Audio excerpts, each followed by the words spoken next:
Romanos 6 prega a vitória contra o pecado, tão alardeada pelos pós-lapsarianos. Eu sou Ezequiel Gomes, você está no canal Vem Senhor Jesus, e hoje eu vou aproveitar a lição da Escola Sabatina dessa semana, que fala de Romanos capítulo 6, e vou voltar a falar de um dos assuntos prediletos da minha pessoa, que tem a ver aí com a ideia do perfeccionismo adventista, nos moldes aí do pós-lapsarianismo, né? Geralmente quando a gente fala nesse assunto, se evoca muito discussões a respeito aí da natureza de Cristo e textos de Ellen White. A gente pode guardar a lei, ser perfeito, viver sem pecar. E aí existem centenas de textos falando de coisas nessas direções assim e tal. E se usa muito, né, Ellen White nessa discussão. E eu, como conheço um pouco dessa discussão também, de vez em quando gosto de provocar os pós-lapsarianos. E aí a gente vai lá para Caminho a Cristo, página 62, e lemos, né? Profanos como somos, não podemos obedecer perfeitamente uma lei santa. E aí, ok, é o que Ellen White diz ali, né? Ela não diz que a gente não pode obedecer de maneira nenhuma, mas não podemos obedecer perfeitamente, coisa e tal. Agora, é interessante isso aqui, né? Porque quando eu trago, por exemplo, citações desse tipo para discussão, do perfeccionismo, do pós-lapsarianismo e tal, eu começo a receber uma enxurrada de reclamações, grito, choro, clamor, ranger de dentes, e pessoas dizendo, tem que ver o contexto, porque Ellen White não ensina isso, que a gente não pode obedecer perfeitamente uma lei santa. É engraçado, né? Porque se usa toda aí uma retórica para dizer que Ellen White não ensina aquilo que ela mesma escreveu, né? Porque quem escreveu, por exemplo, essa frase aí não fui eu, né? Mas aí tudo bem, aí tem um pouco dessa ideia do contexto, veja uma frase antes, veja uma frase depois, como é que continua o texto e tal, tudo para querer dizer que é o seguinte, Ellen White quando ela escreveu profanos como somos, não podemos obedecer perfeitamente uma lei santa, isso aqui não pode ser verdade, isso aqui tem que ser mentira, porque na verdade os pós-lapsarianos dizem que ainda que a gente tenha uma natureza profana, a gente pode obedecer perfeitamente uma lei santa e viver sem pecado e blá blá blá. Então fica aí essa gritaria em torno de contexto e a negação do texto e etc. Agora, vamos tentar lançar um pouquinho desse tipo de discussão sobre a lição da Escola Sabatina dessa semana, que vai falar de Romanos capítulo 6. Então eu vou dar uma lida no capítulo para vocês, onde Paulo escreve o seguinte: Que diremos, pois? Permaneceremos no pecado para que a graça seja mais abundante? De modo nenhum. Como viveremos ainda no pecado, nós, os que para ele morremos? Ou porventura ignorais que todos nós que fomos batizados em Cristo Jesus, fomos batizados na sua morte? Fomos, pois, sepultados com ele na morte pelo batismo, para que como Cristo foi ressuscitado dentre os mortos pela glória do Pai, assim também andemos nós em novidade de vida. Porque se fomos unidos com ele na semelhança da sua morte, certamente o seremos também na semelhança da sua ressurreição. Sabendo isso, que foi crucificado com ele nosso velho homem, para que o corpo do pecado seja destruído, e não servamos o pecado como escravos. Porquanto quem morreu já está justificado do pecado. Ora, se já morremos com Cristo, cremos que também com ele viveremos. Sabedores de que, havendo Cristo ressuscitado dentre os mortos, já não morre, a morte não tem domínio sobre ele. Pois quanto a ter morrido de uma vez para sempre, morreu para o pecado, mas quanto a viver, vive para Deus.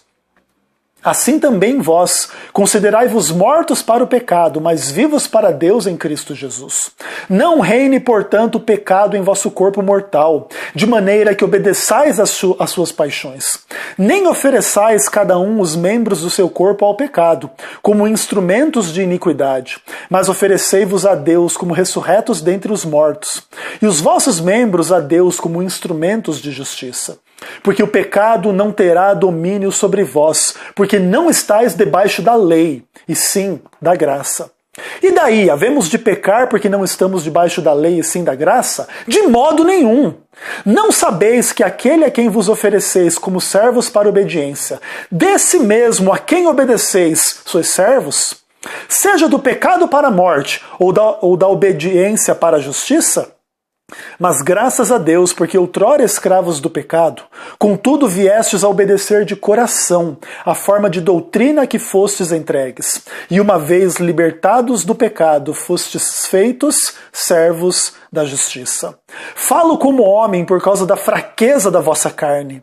Assim como oferecestes os vossos membros para a escravidão da impureza e da maldade para a maldade, assim oferecei agora vossos membros para servirem à justiça e para a santificação.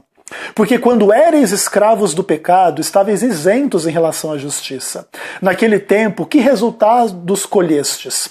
Somente as coisas de que agora vos envergonhais, porque o fim delas é a morte.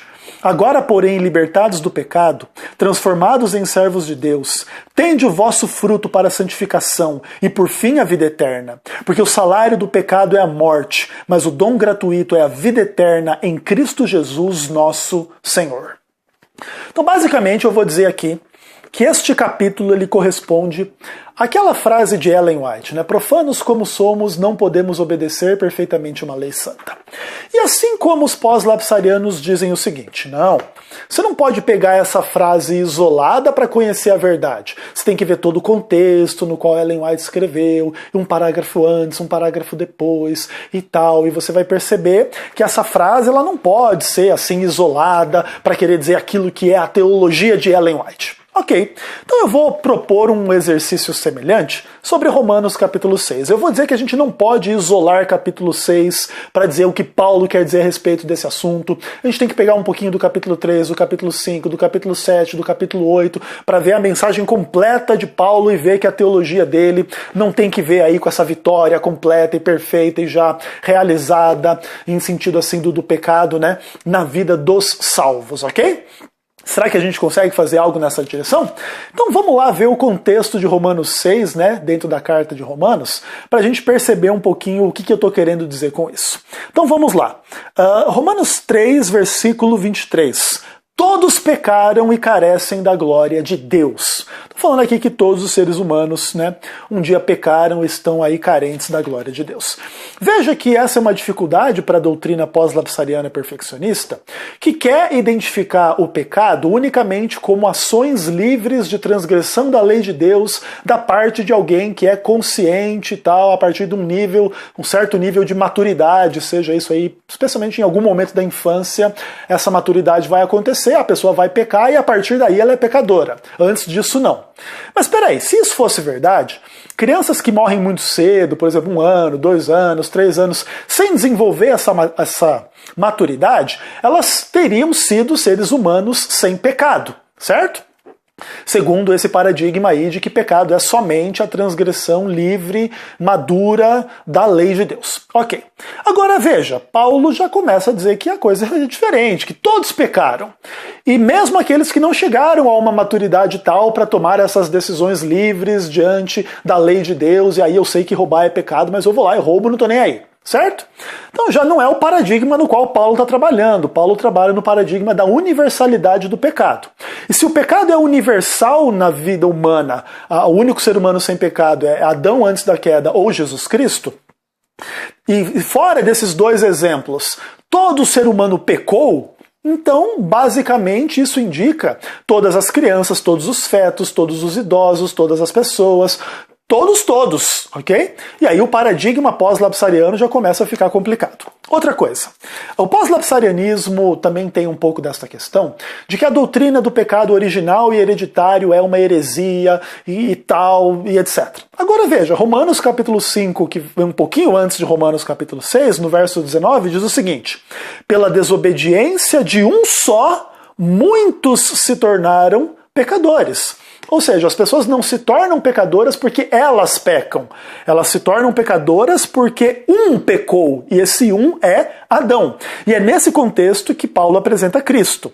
E assim também, por meio da obediência de um só, muitos se tornarão justos. A gente não se torna justo pela nossa obediência, mas pela obediência de um só, Jesus Cristo. Então aqui está o famoso paralelo entre Cristo e Adão, Então, Cristo como segundo Adão. Agora, aqui está claramente delimitado o pecado como algo hereditário, que Adão transmitiu à sua posteridade, e Ellen White, inclusive, concorda plenamente com a noção de pecado original e hereditário.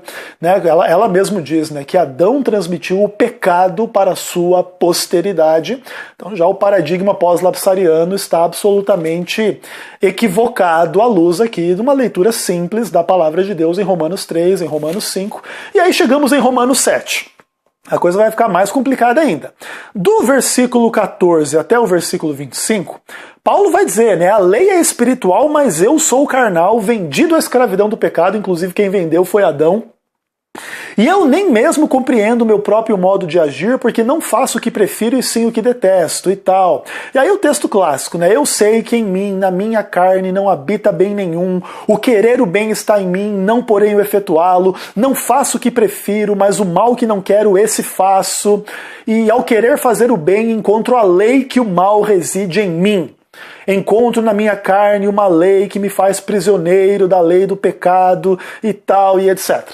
Nada disso aqui se encaixa na retórica pós-lapsariana. Inclusive, isso aqui é pecado na natureza humana. Mesmo que você não queira pecar, o pecado habita na sua carne, em você, e você peca mesmo sem querer pecar. Acabou o pós-lapsarianismo aqui, né? E por fim, Romanos capítulo 8, verso 3... O que fora impossível à lei no que estava enferma pela carne, isso Deus fez enviando seu próprio Filho em semelhança de carne pecaminosa. E no tocante ao pecado, condenou Deus na carne o pecado. E aí o verso 7 e 8, né? O pendor da carne, a inimizade contra Deus, não está sujeito à lei de Deus, nem mesmo pode estar, porquanto os que estão na carne não podem agradar a Deus. Então aqui também tem algumas coisas muito interessantes, porque primeiro, a pessoa feita de carne não consegue obedecer à lei, é impossível. Inclusive, quando Ellen White comenta Romanos 8,3 em Patriarcas e Profetas, página 373, ela diz o quê? A lei não poderia justificar o homem, porque em sua natureza pecaminosa, este não a poderia guardar. Mesma coisa que Caminho a Cristo, página 62, né? O homem, na natureza pecaminosa, não é perfeito diante da lei de Deus por causa da natureza pecaminosa. Acabou o pós-lapsarianismo, que defende exatamente o contrário de Ellen White da Bíblia, dizendo que a natureza pecaminosa não impede o homem de guardar a lei e etc. Inclusive o texto é claro, né? O pendor da carne, a inimizade contra Deus, não está sujeito à lei de Deus, nem mesmo pode estar. É impossível. E basicamente a gente já viu aqui dentro do contexto, em Romanos 3, Romanos 5, Romanos 7, Romanos 8, que se você isolar Romanos 6 para pregar uma vitória absoluta contra o pecado, você vai ter alguns problemas extremamente graves com o pensamento de Paulo. Entretanto, eu quero também deixar claro uma coisa muito importante aqui. Nós trazemos essa discussão do contexto não é para fazer como os pós-lapsarianos fazem com o texto de Ellen White, para negar que ele seja verdade. O texto de Romanos 6 é verdade, ele só não é absoluto. E inclusive no próprio capítulo 6 existem algumas dicas para deixar bem claro que essa ideia não é absoluta. Então veja o seguinte, por que o cristão salvo ele é vitorioso contra o pecado? Não é porque ele está debaixo da lei, mas é porque ele está debaixo da graça. Então veja, se você avaliar a vida do cristão sob o paradigma da lei, o cristão é imperfeito e pecador, porque ele não é perfeito em amor, ele com certeza tem fraquezas, pecados, transgressões, dificuldades e etc. Então, por que nós vencemos o pecado? Porque agora, pelo que Cristo fez por nós mediante a sua morte e ressurreição, nós somos encontrados debaixo de graça e não debaixo da lei, porque se for pela lei, todo mundo está e estará condenado. Outro ponto importante. Em Romanos 6,18, Paulo está escrevendo para pessoas que foram libertas do pecado e foram feitas escravas da justiça. Olha aí, liberto do pecado. Aí chega no verso 19, ele diz, eu falo como homem por causa da fraqueza da vossa carne. Então veja o seguinte, Mesmo aqueles que foram libertos do pecado, são servos da justiça, ainda têm uma carne fraca. Não são pessoas vitoriosas em absoluto, fortes e aí e agora não tem mais pecado diante da lei de Deus e são perfeitos e tal. Não é esse o paradigma no qual Romanos 6 trabalha. E por fim, veja, o salário do pecado é a morte. Veja, o homem não pode evitar pecar, como não pode evitar morrer. E se pudesse evitar de pecar, poderia se colocar além do poder da morte. Mas como todo ser humano é mortal e permanece mortal até que seja revestido da imortalidade na glorificação, até aquela transformação o ser humano permanece sujeito à morte e o salário do pecado é a morte, portanto todo homem mortal permanece sujeito ao pecado e sendo pecador. Ah, mas e Jesus? Jesus morreu e não foi pecador. Mas veja, Jesus morreu voluntariamente, porque se ele quisesse, ele poderia se colocar além do domínio da morte, ok? Por isso que ele diz lá, eu dou a minha vida livremente, ninguém tira ela de mim, ninguém toma ela de mim, eu a dou livremente. Nós não temos essa opção que Jesus tinha. Eu não posso chegar e dizer assim, não, eu sou sem pecado, não mereço morrer não, vou me colocar além do poder da morte. Nenhum ser humano é capaz de escolher se vai morrer ou não. Portanto, também se você vai pecar ou não, não é uma mera escolha sua. Até porque todos pecaram, Adão transmitiu o pecado para nós, mesmo que a gente queira fazer tudo certo, a gente erra, porque na nossa carne não há bem nenhum, etc. E nós, na carne, é impossível a gente ser salvo pela lei e guardar a lei de forma perfeita e etc. Portanto, diante do contexto do que Paulo diz, estas imagens de vitória contra o pecado em Romanos 6 indicam uma obra que já é real, mas ela é limitada. Então, por exemplo, nós cristãos, vamos pensar que a gente olha a nossa vida passada e depois, né, da nossa conversão e etc. Muitos de nós fazíamos coisas terríveis que não fazemos mais. E aí várias transgressões, né? Então era mentiroso, agora é verdadeiro, era adúltero, agora não trai a mulher, a esposa, não vê pornografia, não faz piada suja, e etc, etc, etc. Então você vê que existe vitória contra o pecado. Mas essa vitória não é absoluta, porque mesmo que você não veja pornografia, não roube, não mate, não mente, e não faça várias coisas que você um dia já fez, você não tem amor perfeito, você não tem uma condição de santidade perfeita diante de uma lei perfeita. E essa é o quê? A grande verdade a respeito do ser humano. Por melhor que nós sejamos, nós somos maus. Por melhor que nós sejamos e tenhamos nos transformado lá, e Jesus nos transformou pela sua graça e etc., e a gente venceu o pecado e morreu para o pecado e fomos feitos novas criaturas e etc., isso não se traduz numa realidade histórica de pessoas idênticas e iguais a Jesus, sem pecado e etc., ok? Portanto, Romanos capítulo 6 não prega a vitória contra o pecado tão alardeada pelos pós-lapsarianos.